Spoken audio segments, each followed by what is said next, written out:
வணக்க மக்களே, நீங்கள் பார்க்க கேட்குறது மொக்க கமெண்ட்னா அங்கே ஹோசன் அசுரன் அப்சல்யூட் கார்னேஜோட இஷ்யூ 2ல இருக்கும். ஸோ சின்னதாக ஒரு இதுவரை லாஸ்ட் டைம் நம்ம எடி ப்ராக்கும் ஸ்பைடர்மேன் ரெண்டு பேருமே நார்மன் ஆஸ்பானை நம்ம மாதிரி கார்னேஜ் கிட்ட காப்பாற்றுறதுக்காக ஜெயிலுக்குள்ள போகிறாங்க. ஸோ அங்கே போய் பார்க்கும்போது நம்ம கார்னேஜ் வந்து தனக்குன்னு ஒரு மிகப்பெரிய ஆர்மியை கிரியேட் பண்ணுறது மட்டும் இல்லாமல் நார்மன் ஆஸ்பானையும் திருப்பி கார்னேஜாக மாற்றிடுது. ஸோ இப்போதைக்கு கார்னேஜும் நம்ம நார்மன் ஆஸ்பான் கிட்டே மாட்டியிருக்க ஸ்பைடர்மேன் அண்ட் வெனாம் ரெண்டு பேரும் எப்படி தப்பிக்க போகிறாங்க அதை தான் பார்க்க போகிறோம். ஸோ இந்த மாதிரி கார்னேஜ் நான் ஒன்றும் இந்த மாதிரி நார்மன் ஆஸ்பானை கொலை பண்ணுறதுக்காக வரல, என்னோட ஃப்ரெண்டாக மாற்றிக்கிறதுக்காக வந்திருக்கேன் சொல்லி கார்னேஜா நார்மன் ஆஸ்பானை வந்து மாத்திடுறாரு. அதுக்கப்புறம் கார்னேஜ் இப்போதைக்கு பேச ஆரம்பிக்குது. கார்னேஜ் உடம்புல இருக்கேன் கிளீட்டஸ் கேசிடியில். கார்னேஜ் சொல்லுது, இப்போ கிளீட்டஸ் கேசிடி உயிரோட இருக்கான்னு நினைக்கிறியா? அவனை நான் எப்பவோ கொண்டுட்டேன். இப்போ அவன் உடம்பு என்னோட ஹோஸ்ட் மாதிரி தான். இந்த உலகத்தை கொஞ்சம் கொஞ்சமாக வந்து டேக் ஓவர் பண்ண போகிறேன். என்னோட கடவுளான நல்லோட ரைட் ஹேண்டாக நான் வந்து வேலை செய்ய போகிறேன். நீ கொஞ்சம் கூட நினச்சி பார்க்காத அளவுக்கு இந்த உலகத்தில் இருக்க எல்லா தெருக்களிலுமே ரத்த ஆறு ஓடும் அப்படின்னு சொல்லி நம்ம கார்னேஜ் அண்ட் நார்மன் ஆஸ்பான் நம்ம ஸ்பைடர்மேன் வெனாம் அட்டாக் பண்ண வராங்க. ஸோ வெனாமுக்கு என்ன பண்ணுறதுன்னு தெரியல. நம்ம ஸ்பைடர்மேன் கொஞ்சம் பயந்துட்டாரு. பயந்து இப்போ எங்கிட்ட வெப் ஃப்ளூயிட் கூட இல்லை, எங்கன்னு தப்பிச்சு கூட போக முடியாது, என்ன பண்ணுறது எடின்னு சொல்ல நம்ம எடி வந்து விடு நான் பார்த்துக்கணும்னு சொல்லி தன்னோட மொத்த பவரையும் யூஸ் பண்ணி அந்த செல் டோரை பார்த்தீங்கன்னா உடைக்கிறாரு.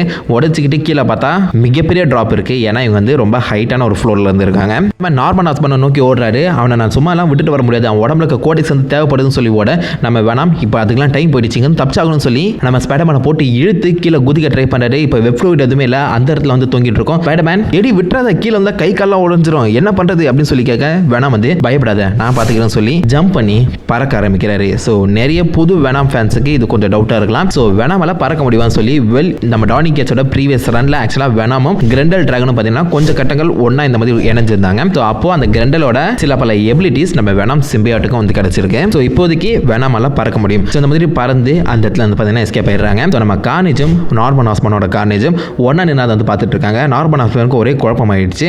எதுக்கு எல்லாரும் இப்படி சும்மா நிற்கிறாங்க, அவங்கள ஃபாலோ பண்ண சொல்ல அப்படி சொல்ல நம்ம கார்னேஜ் வந்து விடு தப்பிச்சு எங்கே போயிட போகிறாங்க, அவங்கள அப்புறமா பார்த்துக்கலாம் சொல்லி திரும்பி இப்போ நடக்க ஆரம்பிக்கிறாரு. நம்ம நார்மனுக்கு ஒரே டவுட் ஆகிடுச்சு. முட்டாள்தனமாக பேசிட்டு இருக்கா, துரத்திட்டு போனால் தானே அவங்கள வந்து பிடிக்க முடியும், இல்லைனா அவங்க திருப்பி வந்து நம்மளை தடுத்தாலும் தடுப்பாங்க அப்படி சொல்ல நம்ம கார்னேஜ் வந்து இப்போதைக்கு அவங்க வந்து முக்கியம் இல்லை, கோடெக்ஸஸ் தான் முக்கியம். ஏகப்பட்ட மனுஷங்க கிட்ட அது வந்து இருக்கு, அதை எடுத்தாலே நம்ம வந்து ஓப்போட எல்லாம். ஸோ யங் வுல்ஃப், அதாவது சின்ன ஓனாய் தான் துரத்தி எறிய பிடிக்கும். பெரிய வயசான ஓனாய் அமைதியாக இருந்த இடத்துல எல்லாரையும் வந்து போட்டு தரலாம். ஸோ என்னோட ஆட்டத்தை கவனின்னு சொல்லி போறாரு.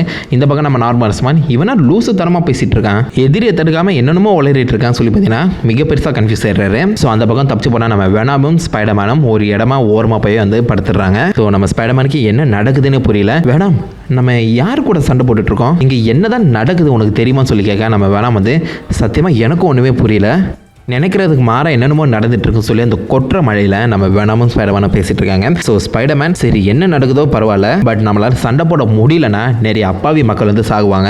ஸோ அந்த கார்னேஜை தடுத்து நிறுத்தி ஆகணும்னு சொல்ல நம்ம வேணாம் வந்து நம்மளால சண்டை போடவே முடியாது, எப்படி அவனை தடுத்து நிறுத்தணும்னு சொல்லி வந்து பேசுறாங்க. ஸோ நம்ம ஸ்பைடர்மேன் சின்னதாக ஒரு ஊக்கம் கொடுக்குறாரு, நம்மளால அடிப்பட்டு கீழே விழும்போது எவ்ரி சிங்கிள் டைம் எழுந்து நின்று போராடணும் அப்படின்னு சொல்ல இவன் என்னடா இப்போதைக்கு இந்த தத்துவம்லாம் பேசிட்டு இருக்கான்னு சொல்லி நம்ம வேணாம் வந்து சரி ஓகே எப்படி போராடலான்னு சொல்லி கேட்க நம்ம ஸ்பைடர்மேன் பார்த்தீங்கன்னா இப்போதைக்கு நம்ம கார்னேஜ் அந்த கோடெக்ஸ் எடுக்கிறனால தான் செம்ம பவர்ஃபுல்லாக அந்த மாறிட்டு இருக்கேன். ஸோ அந்த கோடெக்ஸ் எல்லாத்தையும் அவன் எடுக்கிறதுக்கு முன்னாடி மேக்கரோட மிஷினை யூஸ் பண்ணி நாம் எடுத்துட்டா வழியே இல்லாமல் விட்டு தான் ஆகணும் அப்படின்னு சொல்ல சரி நான் வந்து இந்த கேப்டன் அமெரிக்கா அண்ட் வுல்வரின் கிட்ட போய் பேசட்டான்னு சொல்ல நம்ம ஸ்பைடர்மேன் விடு அதெல்லாம் நான் பார்த்துக்கிறேன், அதை தாண்டி உனக்கு தெரிஞ்சவங்க யாரையாவது இந்த மாதிரி சிம்பியாட்டாக மாறி இருந்தால் அவங்க கிட்ட போய் பேச சொல்லி நம்ம ஸ்பைடர்மேன் அங்கேருந்து கிளப்பிடுறாங்க. எஸ் நம்ம கேப்டன் அமெரிக்கா வுல்வரின் ஒரு கடத்தில் வேணாமல் இருந்தவங்க தான். ஸோ கரெக்டாக நம்ம ஸ்பைடர்மேன் கிளம்ப நம்ம வேணாமுக்கு ஒரு கால் வருது நம்ம மேக்கர் கிட்ட இருந்து.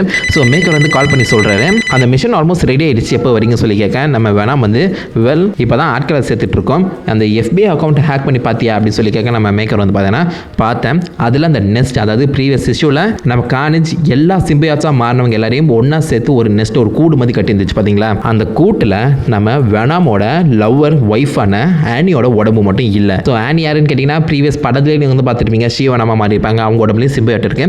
ஸோ எவ்ரி சிங்கிள் டைம் ஒரு ஹோஸ்ட்டுக்குள்ள சிம்பியாட் போயிடுச்சுன்னா அவங்க டிஎன்ஏல வந்து பார்த்தீங்கன்னா ஒரு சின்ன பிசரை விட்டுட்டு போகும், அதான் கோடெக். ப்ரீவியஸ் இஷ்யூ வந்து மறந்துடாதீங்க. ஸோ அப்போ ஆனியோட சடலமும் அங்கே வந்து இருந்திருக்கணுமே, அப்படி இல்லைனா நம்ம கார்னேஜ் வந்து ஆனியை கண்டுபிடிக்கலன்னு சொல்லி நீங்கள் கேட்க வந்து அப்படி இல்லை, ஆனியோட உடம்புல அந்த கோடெக்ஸே இல்லை. வேணாம் வந்து அவ கூட வந்து பாண்டாகி இருந்தாலும் அவளுக்கு பிறந்த அந்த குழந்தை, அதாவது உன்னோட பையன் டிலனோட உடம்புல தான் மொத்த கோடெக்ஸ் வந்து டிரான்ஸ்ஃபர் ஆகியிருக்கு. ஸோ கார்னேஜ் உன்னோட பையனை தேடியும் வருவான் அப்படின்னு சொல்லி வந்து பயமுறுத்துறாரு. நமக்கு தூக்கி வரி போட்டுச்சு. தனக்கு இருக்க ஒரே ஒரு சொந்தமான டிலனையும் தேடி கார்னேஜ் வந்து வரப்போ பயந்துட்டாரு. சரி இருந்தாலும் அந்த விஷயத்த நானே டிலன் கிட்ட சொல்றேன். ஸோ நான் வர வரைக்கும் அவனால உன்னை பார்த்துக்க முடியுமா அப்படின்னு நம்ம மேக்கர் கிட்ட கேட்க, மேக்கர் வந்து நான் இருக்க வரைக்கும் டிலன் மேலே யாரும் கை வைக்க விட மாட்டேன். பட் இருந்தாலும் இந்த ஒரு போராட்டத்துக்கு நீ ஒரு முற்றுப்புள்ளி வைக்கணும்னு சொல்ல நம்ம வெனாமுக்கு வெறியேற ஆரம்பிச்சது. எடி பிராக் ஒரு அப்பாவா யோசிக்கிறாரு. இந்த அரக்கர்கள், இந்த அசுரர்கள் எல்லாத்தையும் நான் அழிக்கிறேன் அப்படின்னு. இங்க நம்ம வெனாம் ஒரு அசுரனா மாறுறான். திரும்பி பார்க்க நம்ம கார்னேஜோட ஆர்மி இந்த தெருக்கல்ல இருக்க எல்லா மக்களையும் வந்து பார்த்தீங்கன்னா கார்னேஜா வந்து மாட்டிட்டு இருக்கு. தெருக்கல்ல ரத்தார் ஓடுற மாதிரி நம்ம கார்னேஜோட ஆர்மி பார்த்தீங்கன்னா ஓடிட்டு இருக்கு. கார்னேஜ் ஆர்மி கூட்டத்தை கண்ட்ரோல் பண்ணிட்டு இருக்குது நம்ம கார்னேஜ். ஸோ அவர் பக்கத்தில் வந்து பார்த்தா ஆஸ்மான் வந்து உட்காந்துட்டு இருக்காரு. ஸோ அவர் வந்து உன்னோட பிளான் தான் என்னன்னு சொல்லி கேட்க நம்ம கார்னேஜ் வந்து இந்த உலகத்தை கழுத்தை பிடிச்சி நான் வந்து நெரிச்சிட்டு இருக்கேன். என்னோட தலைவன் நல் வந்து எழுந்து வந்துட்டு அப்புறம் இந்த உலகத்தில் செத்து போனவங்க சடத்தில் இருக்க ரத்தத்தை கூட வந்து சும்மா விட மாட்டேன் அப்படின்னு சொல்லி வந்து பேசிட்டு இருக்கேன். ஸோ அந்த இடத்துல நம்ம கார்னேஜ் நார்மன் ஆஸ்பான் சொல்லி பேச சொல்லி கூட்ட அப்புறம் ஆஸ்பானுக்கு ஆக்சுவலாக செம காண்டாயிடுது. என்னை எப்படி கூப்பிட்டேன் ஆஸ்பான் சொல்லியா? நான் கார்னேஜ் அப்படின்னு சொல்ல இந்த பக்கம் நம்ம கார்னேஜ் பார்த்தீங்கன்னா ஆஸ்பானை இழுத்து பிடிச்சி இந்த உலகத்தில் ஒரே ஒரு கார்னேஜ் தான் இருக்கான், முன்னாடி இருக்கான் அப்படி சொல்லி வந்து பார்த்தீங்கன்னா நம்ம ஆஸ்பானே அடிக்க ஆரம்பிக்குது. ஆஸ்பான் வந்து சரி இந்த உலகத்தில் நீ நினைக்கிற பிளான் எல்லாத்தையும் முடிச்சுட்டு அப்புறம் கடைசியாக 2 பேரும் இருப்போம். அப்போ 2 பேரும் சண்டை போட்டு தான் ஆகணும். அந்த கோடெக்ஸஸ்லாம் யாருக்கு சொந்தம் சொல்லி ஒரு கண்டிப்பாக ஒரு ஃபைட் வரும் அப்படின்னு சொல்ல நம்ம கார்னேஜ் பார்த்தீங்கன்னா செம்மையாக எகத்தலமாக சிரிக்குது. எனது நீ ஏன் கூட சண்டை போட போறியா? நான் செஞ்ச அட்டகாசங்கள் உனக்கு தெரியாதே அப்படின்னு சொல்லி இது வரைக்கும் கார்னேஜ் வந்து ஏற்படுத்தின எல்லா விஷயங்களும் வந்து பார்த்தீங்கன்னா காமிக்கிறாங்க.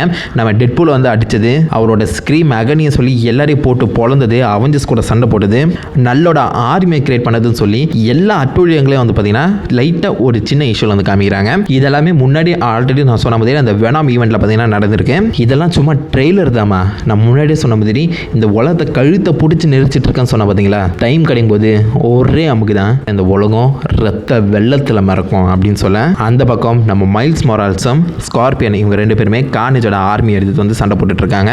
மொத்தம் நியூயார்க் சிட்டியுமே வந்து பார்த்தீங்கன்னா கார்னேஜோட ஆர்மியெல்லாம் வந்து நிரப்பப்பட்டிருக்கு. நம்ம மைல்ஸ் மொராலிஸ் யங் பிளட், இளம் ரத்தம், இளம் கண்டு பயமரியாதைன்னு சொல்லுவாங்கல்ல. ஸோ அதனால இருக்க எல்லா கார்னேஜும் போட்டு பொழந்துட்டு இருக்காரு. பட் நம்ம ஸ்கார்பியனுக்கு வந்து பயம் வந்துருச்சு. நான் வந்து முன்னாடி வேணாம இருந்திருக்கேன், பட் இந்த அளவுக்கு நான் யார் கூட வந்து சண்டை போட்டதில்லை. ஸோ இது ரொம்ப ஆபத்தானது, இங்கேருந்து தப்பிச்சு போயிடலாம் சொல்லிட்டு இருக்கும்போது அந்த ஆர்மி வந்து பார்த்தீங்கன்னா நம்ம ஸ்கார்பியன் அண்ட் மைல்ஸ் மாரல்ஸ் 2 பேரும் வந்து பிடிக்க ஆரம்பிக்குது. ஸோ ஸ்கார்பியன் மைல்ஸ் மாரல்ஸை தள்ளி விட்டுட்டு இவர் பாட்டுக்கு ஓட ஆரம்பிக்கிறாரு. அங்கே வந்து நம்ம வேணாம் எங்கே ஓடுற, நான் உங்க கூட இருந்ததை நினச்சி வெக்கப்படுறேன், போய் சண்டை போடுன்னு சொல்லி நம்ம ஸ்கார்பியனை பிடிச்சி திருப்பி அந்த கார்னேஜோட கூட்டத்தில் தள்ளி விடுறாங்க. ஸோ விழுந்த நம்ம ஸ்கார்பியனை தூக்குனது யார் தெரியுமா? நம்ம நார்மன் ஆஸ்பானோட கார்னேஜ். ஸோ தூக்கி ஆல்ரெடி நம்ம வேணாம் சிம்பையட் கூட இந்த மாதிரி ஸ்கார்பியன் பாண்டாக இருக்க அந்த சமயத்தில் அவரோட உடம்புலேயே ஒரு சின்ன கோடெக்ஸ் இருக்கு. கையில் கத்தி மாதிரி ஒன்று வச்சு நம்ம ஸ்கார்பியனோட முதுகெலும்புலேயே குத்தி அந்த கோடெக்ஸை பார்த்தீங்கன்னா உருவிடுறாரு. ஸோ நார்மன் ஆஸ்மான் ஜஸ்ட் ஆட்டத்தை கவனி மேன் அப்படின்னு சொல்லி நம்ம ஸ்கார்பியனோட உடலை தூக்கி போட அந்த இடத்துல பறந்து வந்த நம்ம மைல்ஸ் மாரல்ஸ் அவனை விடுடான்னு சொல்லி நம்ம நார்மல் ஆஸ்மானை மூஞ்சிலே குத்துறாங்க. ஒரு சின்ன இனிஷியல் செகண்ட்ல நம்ம கார்னேஜும் அந்த நார்மல் ஆஸ்மானோட உடலும் பார்த்தீங்கன்னா பிரியுது. ஸோ இதில் ஆஸ்மான் வந்து செம்ம காண்டாயிடுறாரு.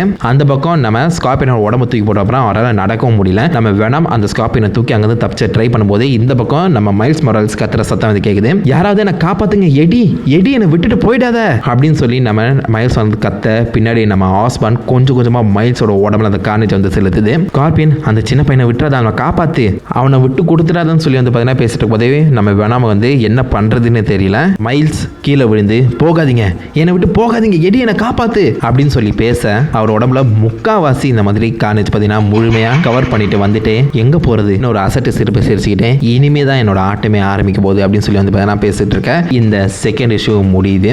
ஸோ மைல்ஸ் மொராலிஸ் கார்னேஜோட உடம்புல தப்பிச்சாரா இல்லையா? ஸ்பைடர்மேனும் வெனாமும் ஒன்னா சேர்ந்து எப்படி நம்ம கார்னேஜோட இவ்வளோ பெரிய ஆர்மி வந்து தடுக்க போறாங்க எல்லாத்தையும் அடுத்த இஷ்யூல பார்ப்போம். Let's hit 10,000 likes. பார்க்கலாம்.